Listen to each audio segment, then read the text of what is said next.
guys, how's it going? So good to see you. I'm so glad you're here in JHM this morning. It's such a great place to be on a Sunday morning. Like Drew said, we are in our series, Churchy Stuff. We've been talking about things we do as a church and things we do as believers in Jesus. So the first week we talked about what we believe as Christians. Matt told us a message on different things that we believe as followers of Jesus. Last week, Bryce was on video, if you guys remember, and told us things that we say as believers. And all of those things are great. It's necessary to know what we believe and what we say, but I don't think those things hold a ton of weight if there's no action behind them. So today, we're going to talk about things that we do as followers of Jesus, how we can live out our faith and glorify Jesus. But before we get into that, I want to tell you a little bit about the church. So the church started about 2,000 years ago after Jesus left this earth. So Jesus died, rose again, then he actually went back to live in heaven with his heavenly Father. And he's been there since. And so the people that were on earth that were followers of Jesus started to call themselves Christian, and they wanted to continue the ministry that Jesus was doing here on earth. So they got together pretty consistently as a group of people to talk about what Jesus did and how they can continue doing what Jesus did. And what I love about the early church is that actually the things that they were doing back then are really similar things, almost identical to what we do now today as a church.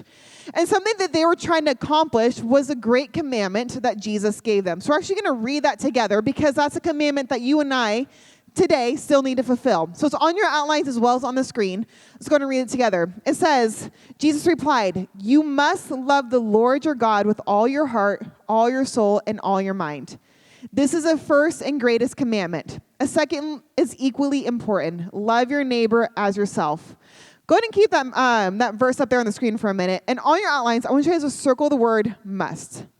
You must. This is a commandment. Remember, this commandment that Jesus gave us as followers of Jesus. We must. And then underline the words, love the Lord your God. And the very last line, also underline the words, love your neighbor. So since the church started, these are the two things that they were trying to accomplish. Everything that they did was to love God and to love others. And us, as followers of Jesus today, everything we do should be to love God and love others. I know that's like a big thing to think about, like, how do I love God? How do I love others? So I'm going to give you 6 different ways today that you guys can make habits of how to live out your Christian faith. And being Saddleback Church, we love acronyms. So our acronym today is going to be habits. We're going to talk through each letter of what habits stand for and the habits that you can make in your own life to glorify Jesus, to love God, and love others. Let's just jump right into it. Kind of with the past 2 weeks, actually, in this series, I'm gonna give you a lot of information. So maybe you feel like you're drinking out of a fire hose, but I want you guys to think about in your own life the habits that you've already created with your relationship with Jesus, but then also think about the habits that you can start creating as you move forward following Jesus. All right, and habits, the first letter is H, which is hang with Jesus. That's the first habit that we have to create in order to be a follower of Jesus. I think it's a necessity to our faith. If we're not hanging out with Jesus and we don't have a relationship with him, just like you hang out with your friends and your family, you want to have relationships with them. You want to be friends with your friends. You want to be a great daughter, sister to your family members. In order to be a great person for those people in your life, you have to hang out with them, right? You're hanging out with some of your friends right now. You hang out with your friends on the weekend. You hang out with your family during the week. You get to know them. You have conversations with them. The same thing with Jesus. We have to make time. We have to make it a habit to hang out with Jesus on a consistent basis. James 4:8, it's on your outline, also coming up on the screen, says, "Come close to God, and God will come close to you." Underline those first 4 words, come close to God. Here's the thing, guys. Jesus is always ready to hang out with you. He's always wanting to hang out with you, but it's up to you on you pursuing Jesus back. You have to come close to God, and then he'll respond and come close to you. But how do we do that? How do we hang out with someone we can't physically see, that isn't like physically here, like we're here right now with each other? One way, and the easiest way, I think, is just to get into the Bible. Right here, this is the Word of God. Anything and everything you can want to know about Jesus is found in this book.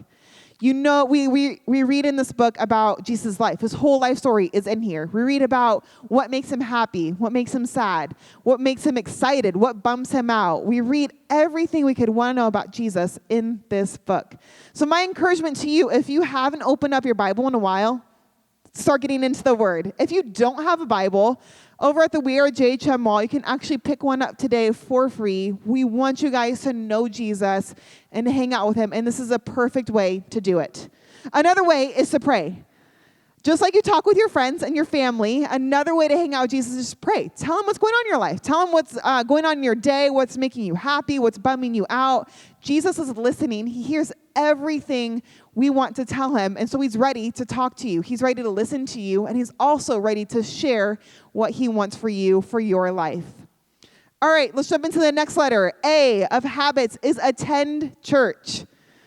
Congratulations, you're doing that habit right now. I'm very excited for you guys. Great job making attending church a habit in your life. I love the church. This place is awesome. We have so much fun here in JHM. This place is a place where you can feel encouraged, a place where you feel known, a place where you belong. Our hope is that when you walk into this space, that you feel like you're at home. So our hope is that when you walk in this space, that you just feel comfortable and confident and can just be yourself. I want to talk to you about the church just for a second. So the church, I think, is two different things. The church, we call Saddleback Church our church. So this physical location, JHM Saddleback Church, is a place that we meet every single week. But the church is actually the people sitting in this room. If we all stood up and walked outside and walked down to the street to Starbucks, we would still be the church. So the church is actually a group of people. So the church can happen anywhere that you want to happen. The church happens in homes, the church happens in buildings, the church happens, outside. So the church is a place and also a group of people. Just want to make sure you guys understand that. All right, Hebrews 10:25 on your outline on the screen says, "And let us not neglect our meeting together, as some people do, but encourage one another, especially now that the day of his return is drawing near." Go ahead and underline the words, not neglect our meeting together. Being a part of the church is super important, guys. Being in this space is really important. The church needs you as much as you need the church. We need you in the space on a consistent basis. So some ways that you can make attending church a habit is, first and foremost, show up to JHM on the weekends. We're here every single weekend, and we grow in our faith together. We worship together. We open up our Bibles together. We sit in small groups together and build community. We get to hang out with each other. We have fun together. But also, I encourage you guys to keep attending your life group. Who is in a life group right now in JHM? Awesome. So many of you guys. Okay, here's my encouragement for you. We're halfway through the school year. I know that schedules get busy. Things change. Keep going to your life group. Keep attending, keep investing in those people. A life group is a place where we get to talk about our faith with each other, where we get to do life together. So my encouragement for you is to keep going to life groups, keep investing in your life group, keep learning from the people in your life groups, from your peers and from your leaders. Like I said, you guys need the church, but again, the church needs you. We are a body all working together for the same goal, to love God and love others. And you being a part of the church is really important to us, for us to accomplish that goal of loving God and loving others. All right. B of habits is be generous. Be generous. And I love this one because I think it really easily accomplishes the goal of us loving others, right? When we're generous, we're loving others. And I think with generosity, it's just this kind of like a mindset of being constantly aware of what's going on around us and how we can take action to be generous. There's so many opportunities all around us all the time of ways that we can be generous. So being generous is being aware and then taking action. 2 Corinthians 9:7 says, "You must decide in your own heart how much to give. And don't give reluctantly or in response to pressure, for God loves a person who gives cheerfully." Circle that word, cheerfully. I think that's a key part of this verse of being generous. It doesn't matter how much we give or what we give, but really Jesus just wants our hearts to be cheerful when we're giving, when we're being generous. I think there's two things that come to mind with generosity and how we can be generous and what we can be generous with. The first one, you guys can write these on your outline, is time. There's no fill in for it, but just write somewhere, time. You can be generous with your time. I think for me, I think of myself when I think of my time. I give a lot to other people, but there's some moments where I'm just like, I'm tired. I don't want to give. I don't want to call that friend that I know needs a call, or I don't want to go hang out with my family right now because I'm tired. That is selfish. I'll admit that's selfish. To be generous with your time is putting your own needs aside to meet the needs of other people. So if you know someone in your life that's going through something hard, give them a call for 10 minutes and just encourage them. If you know someone needs a friend or someone needs something, be generous with your time. Hold your time loosely to give to other people. Another way you can be generous is with your things. We live in Orange County, and I'll be the first one to admit I have a lot of stuff that I use, but then a lot of stuff that I don't use. I just sitting in my closet or in a drawer, and I can be generous with my things. I can give away clothes that I don't wear to people that need clothes. I can give away different things, different books or shoes that I don't use anymore to people that actually need them. But another thing that we can be generous with is with our money. I think a lot of times I spend my money on like going to Starbucks or going out to eat with friends, but I can use some of that money rather than going to get a Frappuccino at Starbucks with friends or Yogurtland, and I can actually give that back to people that need it. Here's the thing. Everything that you guys have is actually from God. God has given us so many blessings of so many great things that we have, and so we should be holding those things with open hands. We should be quick to give to other people in need. If you guys look in the back, next to the doors of the JHM doors, there's this little white sign, and there's a black box under it. It says tithes at the top of it. Again, we can be generous with our money by simply just giving a few dollars every week back to the church, back to God. And again, it's this mindset of being cheerful when we give, when we're being generous. All right, how's everyone doing? We're doing okay? All right. I in H.A.B.I.T.S is invest in Christian friendships. Invest in Christian friendships. After you write that down, I want you to circle the word Christian, because that's key in this. Invest in Christian friendships. And then, once you write that down, I want you guys to look up and look around the room. Look at the people sitting next to you, in front of you, behind you, wave to someone maybe across the room that you don't know. Yeah. Okay. There's a lot of awesome people in this room. A lot of people that have committed their lives to following Jesus. This is a great place and great people to invest your time in. When we invest in Christian friendships, we're investing in people that have the same goal as us, right? The same mindset, the same heart as us, the same beliefs as us. I think it's great to also invest in people that aren't Christian. God calls us to love those that don't know him yet. But when you invest in Christian friendships, again, you're all working towards the same goal. Think about maybe like your closest friends or your family. You guys pick up on the habits that you and your family, your friends and family do, right? Maybe you and your best friend like say the same thing. You guys have your own inside jokes. You guys do a lot of the same things. When we invest in Christian friendships, we're going to pick up on their Christian habits, right? We're going to be more encouraged to read our Bibles together, to talk about Jesus together. So again, investing in friends that aren't Christian, key. But I want us to focus on investing in friends that are Christian, because I think that's really key in order to live a life that's honoring Jesus. Proverbs 27:17 says, as iron sharpens iron, so one man sharpens another. When we invest in our Christian friends, we're actually helping them be the best they can be. And by that, we're helping them to be everything that God has created them to be. Your friends have a lot of potential and are great people, and we can help them become who God has created them to be. I want you to write down one word of how we can do that. The word is commit. Just anywhere on your outline next to Christian friendships, commit. I want you guys to take a step to commit to finding those Christian friends. If you don't have people in your life that love Jesus, again, look around this room. There's a lot of people in this room that love Jesus, that want to invest in you. So find those friends that love Jesus. And the next one is to invest in those friends, and then I think this one's really important. Stick with those friends. Those friends that love Jesus, stick with them.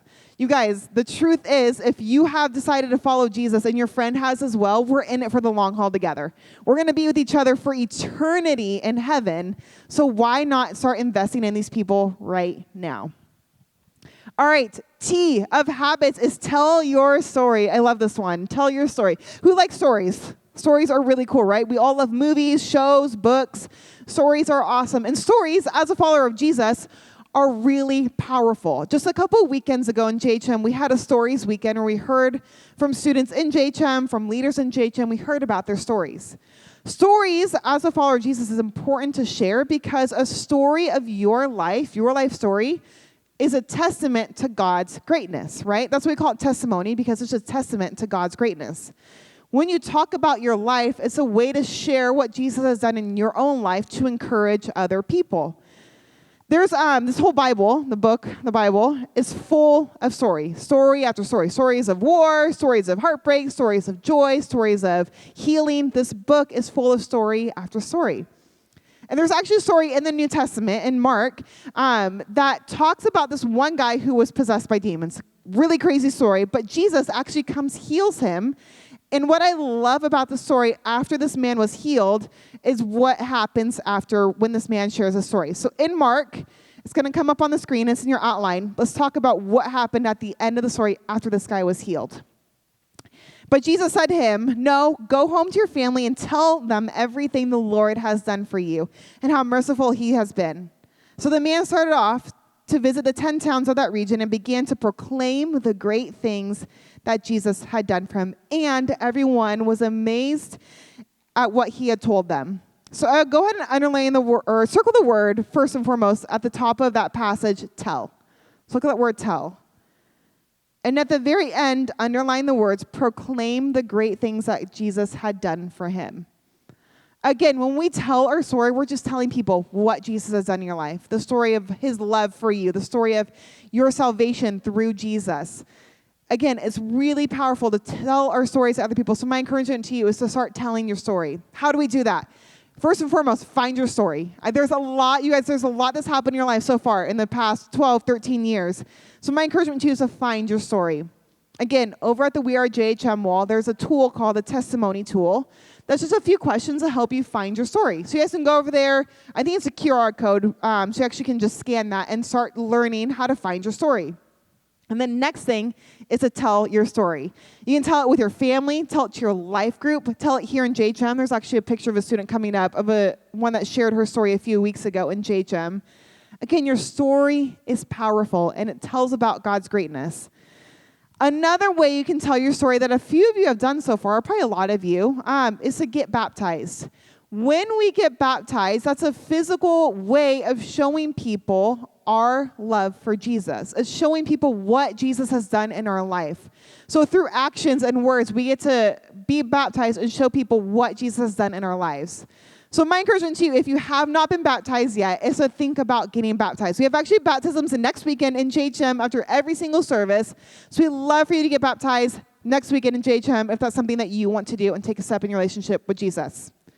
All right, last one. You guys are doing a great job. Last one is serve others. The last habit that you can create as a follower of Jesus is to serve others. I love this habit because I think this habit perfectly embodies the attitude that Jesus had when he was here on earth. Jesus, the Bible says that he didn't come to be served. He didn't come for anyone to do anything for him, but he actually came to be a servant for each of us. He came to give himself, to give his time, his resources, to help those in need, and to serve the people around him. Serving, I think we think about serving as like this, oh, I need to go do a serve project, or I need to like get a group of people together and go to the food pantry or go to the recycling ministry.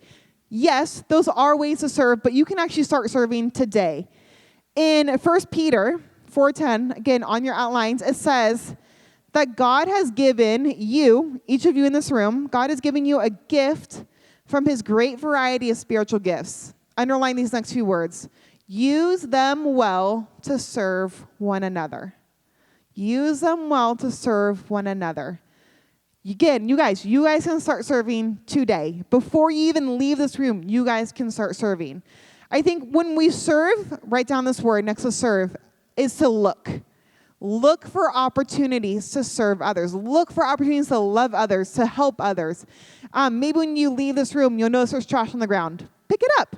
Or when you go home, maybe there's going to be dishes in your sink that are dirty. You can serve your family by cleaning up the kitchen. Or you can serve someone at school if they're sitting alone at the lunch tables. You can sit with them. There's always ways that we can be serving, but you have to look for those opportunities in order to start serving.